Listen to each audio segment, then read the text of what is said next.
নমস্কার বন্ধুরা, স্বাগতম আজকের ভিডিওতে। আজ আমি আপনাদের নিয়ে এসেছি এমন এক বিশেষ জায়গায়, যেটি হলো বেলুড় মঠ। গঙ্গার তীরে হাওড়া জেলায় এই পবিত্র স্থানটি শুধু একটি মঠ নয়, বরং এটি ভারতের সংস্কৃতি, ধর্মীয় ঐক্য এবং আধ্যাত্মিকতার এক অসাধারণ প্রতীক। বেলুড় মঠ প্রতিষ্ঠা করেছিলেন স্বামী বিবেকানন্দ 1897 সালে। এটি রামকৃষ্ণ পরমহংসদেবের নামে তৈরি, যিনি ছিলেন ভারতের এক মহান সাধক। স্বামী বিবেকানন্দ চেয়েছিলেন এমন এক কেন্দ্র বানাতে যেখানে সমস্ত ধর্মের মিলন ঘটবে, আর তাই বেলুড় মঠ আজকে দাঁড়িয়ে আছে বিশ্বজোড়া ভক্তদের কাছে শান্তি ও ভক্তির প্রতীক হিসাবে। এই মঠের স্থাপত্য একেবারেই অনন্য। রামকৃষ্ণ মন্দিরের নকশায় আমরা একসঙ্গে দেখতে পাই হিন্দু, মুসলিম, খ্রিস্টান ও বৌদ্ধের স্থাপত্যের ছাপ।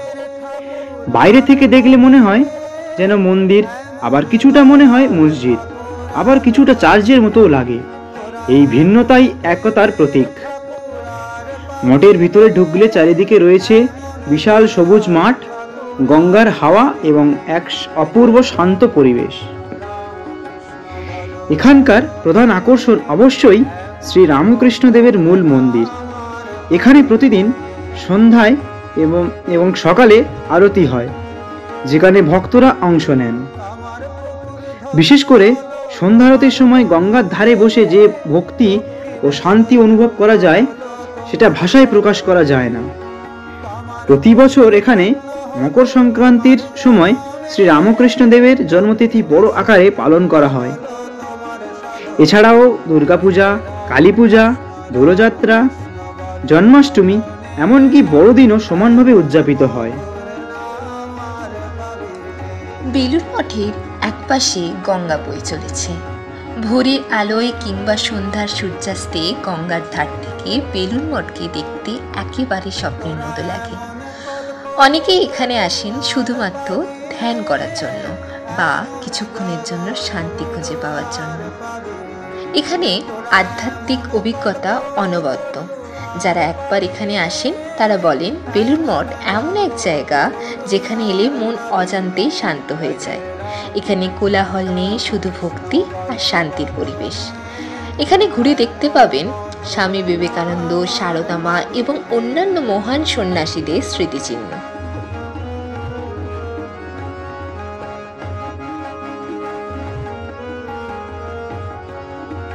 গদাধর নামে তুমি এলে ভুবনে, পাপী তাপী উদ্ধারিল তোমার নাম গুণে।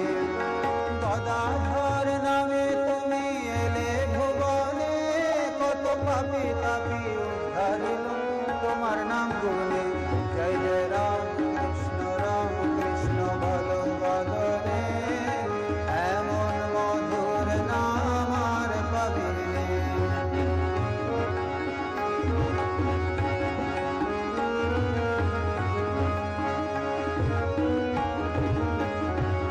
তোরা এমন পতিত পাবনার পাবিনে, এমন কাঙালের ধন আর পাবিনে।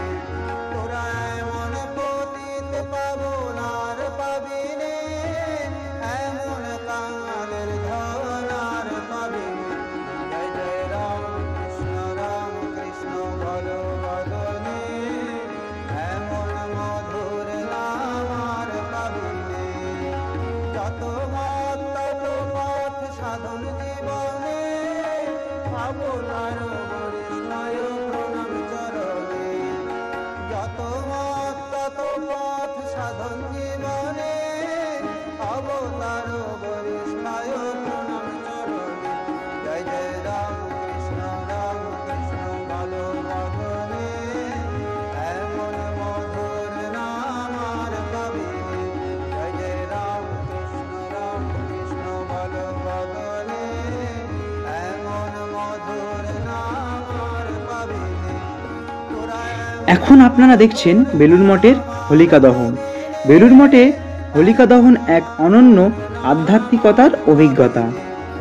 রঙের উৎসবের আগের রাতে এই পবিত্র স্থানে অগ্নিকুণ্ড প্রজ্বলন করা হয়, যা অশুভের দহন ও শুভ শক্তির জয়ের প্রতীক।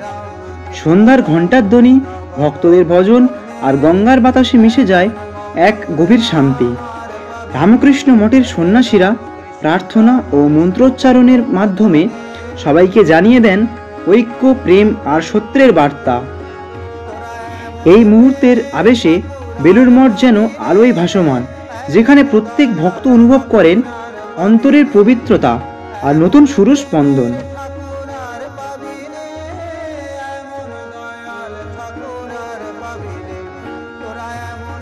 এখন আপনারা দেখছেন বেলুড় মঠের মহাশিবরাত্রি।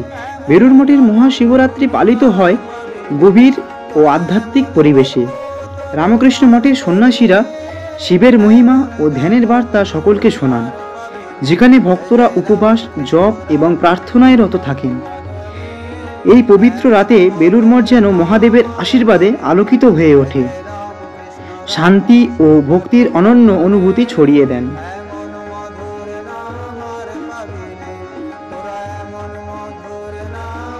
এটাই ছিল আজকের ভিডিও। আশা করি আপনাদের ভালো লেগেছে। যদি ভালো লাগে তবে লাইক করবেন, কমেন্ট করবেন এবং প্রিয়জনদের সাথে শেয়ার করতে ভুলবেন না। আর অবশ্যই চ্যানেলটিকে সাবস্ক্রাইব করবেন। আবার দেখা হবে নতুন কোনো ভিডিওতে। ততদিন পর্যন্ত সবাই ভালো থাকবেন, সুস্থ থাকবেন। ধন্যবাদ।